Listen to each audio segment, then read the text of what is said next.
ಗುರುಭ್ಯೋ ನಮಃ. ಶ್ರೀಮಾತ್ರೇ ನಮಃ.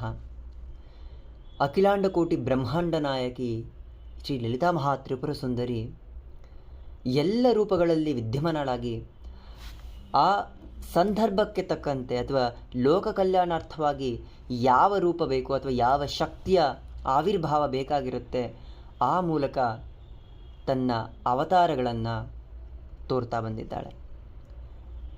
ಪ್ರತ್ಯಂಗಿರ ಸ್ವತಃ ಲಲಿತಾ ಪರಬ್ರಹ್ಮ ಸ್ವರೂಪಿಣಿಯ ಉಗ್ರ ಸ್ವರೂಪ. ಆದರೆ ಪ್ರತ್ಯಂಗಿರೆಯ ತತ್ವ ಯಾವುದು? ಪ್ರತ್ಯಂಗಿರ ಕೇವಲ ಶತ್ರು ವಿಧ್ವಂಸಿನಿಯಲ್ಲ, ಅಥವಾ ಶತ್ರುವಿನ ಕೃತ್ಯಗಳನ್ನು ಅಥವಾ ವಾಮಾಚಾರ ಮಾಟಮಂತ್ರ ಪ್ರಯೋಗಗಳನ್ನು ಭಕ್ಷಿಸುವಂತಹ ಶಕ್ತಿಯ ಅಲ್ಲ. ನಾವು ಆ ದೇವಿಯ ಮೂಲ ತತ್ವವನ್ನು ಅರ್ಥ ಮಾಡಿಕೊಳ್ಬೇಕಾಗತ್ತೆ. ಯಾರು ಭಕ್ತಪರಾಧೀನೆಯಾಗಿ ತನ್ನ ಹೆಸರನ್ನೇ ಇಬ್ಬರು ಋಷಿಗಳ ಮೂಲಕ ಅಂಗೀರಸ ಹಾಗೂ ಪ್ರತ್ಯಂಗೀರಸ ಅವರ ತಪೋಶಕ್ತಿಗೆ ಮೆಚ್ಚಿ ತಾನು ಇಡೀ ಜಗತ್ತಿಗೆ ತಮ್ಮಿಬ್ಬರು ಹೆಸರಿನಿಂದ ನಾನು ಪ್ರಖ್ಯಾತಲಾಗ್ತೀನಿ ಅಥವಾ ಆ ನಾಮದಿಂದಲೇ ನಾನು ನನ್ನ ಹೆಸರನ್ನು ಇಟ್ಕೊಳ್ತೀನಿ ನಿಮ್ಮಿಬ್ಬರಿಂದ ಅಂತ ಹೇಳಿದ ಜಗನ್ಮಾತೆ, ಆ ಪ್ರತ್ಯಂಗಿರ ಅನ್ನುವುದಕ್ಕೂ ಆ ದೇವಿಯ ತತ್ವಕ್ಕೂ ಬಹಳ ಅರ್ಥ ಇದೆ. ಪ್ರತ್ಯಂಗಿರ ಏನಿದೆ ಅದೊಂದು ವಿರೋಧ ಶಕ್ತಿ. ಯಾವಾಗ ಜಗತ್ತಲ್ಲಿ ಎಲ್ಲವೂ ಸರಿ ಇದೆ ಅಥವಾ ಎಲ್ಲವೂ ನಡ್ಕೊಂಡು ಹೋಗ್ತಾ ಇದೆ ಅನ್ನೋವಾಗ ಅದನ್ನು ನಿಯಂತ್ರಣಕ್ಕೆ ಒಳಪಡಿಸುವಂತಹ ಒಂದು ಮಹಾಶಕ್ತಿ ಅದು.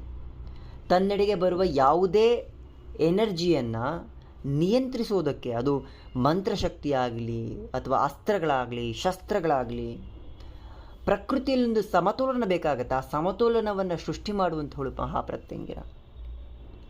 ವಿಪರೀತ ಪ್ರತ್ಯಂಗಿರ, ಬಾಲಾ ಪ್ರತ್ಯಂಗಿರ, ಹೀಗೆ ಆ ಜಗನ್ಮಾತೆ ಹಲವಾರು ರೂಪಗಳಿದ್ದಾಳೆ. ಒಂದು ವಿರೋಧಿ ಶಕ್ತಿ ಅದು. ನಮ್ಮನ್ನು ನಮ್ಮ ಯಾವುದೇ ಒಂದು ಶಕ್ತಿಗಳಿಂದ, ದುಷ್ಟಶಕ್ತಿಗಳಿಂದ ಅಥವಾ ನೆಗೆಟಿವ್ ಎನರ್ಜಿಗಳಿಂದ ರಕ್ಷಣೆ ಮಾಡಿಕೊಳ್ಳುವುದಕ್ಕೆ ಅಥವಾ ಅದನ್ನು ತಡೆ ಹಿಡಿಯುವಂತಹ ಶಕ್ತಿ ಯಾರಿಗಿದೆ ಅಂದರೆ ಪ್ರತ್ಯಂಗಿರ ಮಾತ್ರ. ಯಾಕಂದರೆ ಇಡೀ ಬ್ರಹ್ಮಾಂಡದ ಅನೇಕ ರಹಸ್ಯಗಳಲ್ಲಿ ಪ್ರತ್ಯಂಗಿರ ಒಂದು ರಹಸ್ಯ. ಆ ಪ್ರತ್ಯಂಗಿರ ಯಾವಾಗಲೂ ನಿಯಂತ್ರಣಕ ಶಕ್ತಿ, ಅದು ತಾಮಸಿಕ ಶಕ್ತಿ, ಉಗ್ರ ಶಕ್ತಿ. ಆದರೆ ಆ ಶಕ್ತಿಯ ನಿಯಂತ್ರಣ ಇದೆಯಲ್ಲ, ಅದು ಪರಮೇಶ್ವರನ ಹೊರತು ಯಾರಿಗೂ ಸಾಧ್ಯ ಇಲ್ಲ. ಹೀಗೆ ಪಾರ್ವತಿ ತನ್ನೊಳಗೆ ಯಾವ ಯಾವ ಶಕ್ತಿಗಳನ್ನು ಅಡಗಿಸಿದ್ದಾಳೆ ಅನ್ನುವಂಥ ಚರ್ಚೆ ಬಂದಾಗ ಮಹಾಕಾಳಿಯ ಆವಿರ್ಭಾವ ಆಗುತ್ತೆ.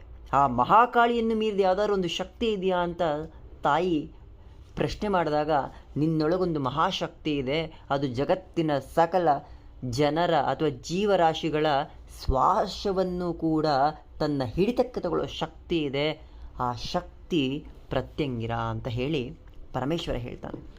ಪ್ರತ್ಯಂಗಿರ ಶಕ್ತಿ ಅಂದರೆ ಅದೊಂದು ಮಹಾನ್ ಶಕ್ತಿ. ಅದು ಅದರ ನಿಯಂತ್ರಣ ಅಲ್ಲ, ಆ ಶಕ್ತಿಯ ಹತ್ತಿರಕ್ಕೂ ಕೂಡ ನಾವು ಹೋಗ್ಲಿಕ್ಕೆ ಸಾಧ್ಯ ಇಲ್ಲ.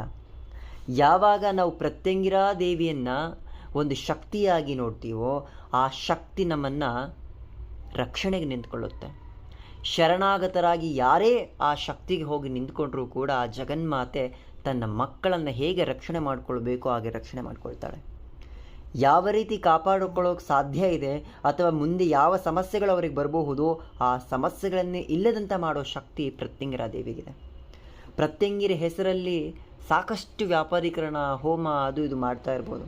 ಆದರೆ ಆ ಭಕ್ತಪರಾಧಿನಿ ಹೇಗೆ ಅಂದರೆ, ಮನೆಯಲ್ಲಿ ಒಂದು ದೀಪ ಹಚ್ಚಿ ಆ ಜಗನ್ಮಾತೆ ಹೆಸರಲ್ಲಿ ಕರೆದ್ರೆ ಅವಳು ಓಡಿ ಬರ್ತಾಳೆ. ಮಾತೃಹೃದಯಿ ಕರುಣಾಸಾಗರಿ. ಅವಳ ಅಂತರಂಗ ಭಕ್ತರಿಗೆ ಅಥವಾ ಅವಳನ್ನು ಆಶ್ರಯಿಸಿದವ್ರಿಗೆ ಮಾತ್ರ ಗೊತ್ತಿರುತ್ತೆ ಅವಳು ಆಶ್ರಿತ ಕಲ್ಪವಲ್ಲಿ. ಏನು ಬೇಡಿದ್ದನ್ನು ಕೊಡ್ತಾಳವಳು, ಹಿಂದೆ ಮುಂದೆ ನೋಡೋದೇ ಇಲ್ಲ. ಅದು ಸರಿಯೋ ತಪ್ಪೋ ಕೇಳೋದೂ ಇಲ್ಲ. ಭಕ್ತನಾಗಿಯೋ ಮಗನಾಗಿಯೋ, ಅಮ್ಮ ನನಗಿದು ಬೇಕು ಅಂದರೆ ನಿನಗೆ ಯಾಕೆ ಬೇಕು ಕೇಳೋದಿಲ್ಲ, ತಗೋ ಹೋಗ್ತಾ ಇರು.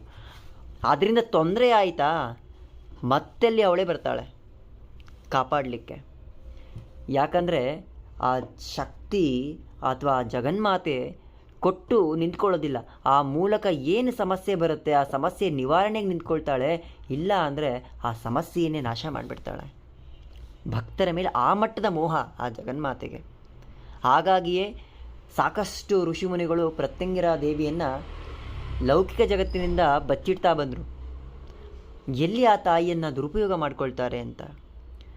ಎಲ್ಲರೂ ಒಂದು ವಸ್ತುವನ್ನು ಕೆಟ್ಟದ್ದಕ್ಕೂ ಬಳಸ್ಬೋದು, ಒಳ್ಳೆಯದಕ್ಕೂ ಬಳಸ್ಬೋದು. ಬಳಸುವವನ ವಿವೇಚನೆಯ ಮೇಲಿರುತ್ತೆ. ನಾವು ಹೆಂಗೆ ಬಳಸ್ಕೊತೀವಿ ಅನ್ನೋದು ಬಹಳ ಮುಖ್ಯ ಆಗತ್ತೆ. ಜ್ಞಾನ ಎಲ್ಲರಲ್ಲೂ ಇದಿರುತ್ತೆ. ಮನೆಯನ್ನು ಉದ್ಧಾರ ಮಾಡಲಿಕ್ಕೂ ಬಳಸ್ಬೋದು, ಹಾಳು ಮಾಡಲಿಕ್ಕೂ ಬಳಸ್ಬೋದು. ಹಾಗೆ ಜಗನ್ಮಾತೆಯ ಶಕ್ತಿ ಹೇಗೆ ಅಂದರೆ ಅದು ಅಸೀಮಿತ, ಅದಕ್ಕೊಂದು ಸೀಮೆಯೇ ಇಲ್ಲ. ಆ ಸೀಮೆಯೇ ಇಲ್ಲದಂತಹ ಶಕ್ತಿಯನ್ನು ನಿಯಂತ್ರಣ ಮಾಡೋದಲ್ಲ, ಅದರ ಬಳಕೆ ಬೇಕಾಗತ್ತೆ. ಒಳ್ಳೆಯದಕ್ಕೆ ಬಳಸ್ಕೊತೀಯ, ಬಳಸ್ಕೋಬಹುದು. ಸಕಲ ನವಗ್ರಹಗಳ ದೋಷವನ್ನು ಪರಿಹಾರ ಮಾಡೋ ಶಕ್ತಿ ಯಾರಿಗಾದರೂ ಇದೆ ಅಂದರೆ ಅದು ಪ್ರತ್ಯಂಗಿರಾ ದೇವಿಗೆ. ಸಾವಿರ ಜನ್ಮಗಳಲ್ಲಿ ಮಾಡಿರುವಂತಹ ಪಾಪಗಳನ್ನು ಕ್ಷಣ ಮಾತ್ರದಲ್ಲಿ ಕಳೆಯುವಂತಹ ಶಕ್ತಿ ಯಾರಿಗಿದೆ ಅಂದರೆ ಅದು ಪ್ರತ್ಯಂಗಿರಾ ದೇವಿಗೆ. ಯಾಕಂದರೆ ಎಲ್ಲವನ್ನೂ ಅವಳು ಭಕ್ಷಿಸ್ತಾಳೆ. ನಿನಗೆ ಕೆಟ್ಟದ್ದನಿಸಿದ್ದೆಲ್ಲವನ್ನೂ ಕೂಡ ತಾಯಿ ನಾಶ ಮಾಡ್ತಾ ಬರ್ತಾಳೆ.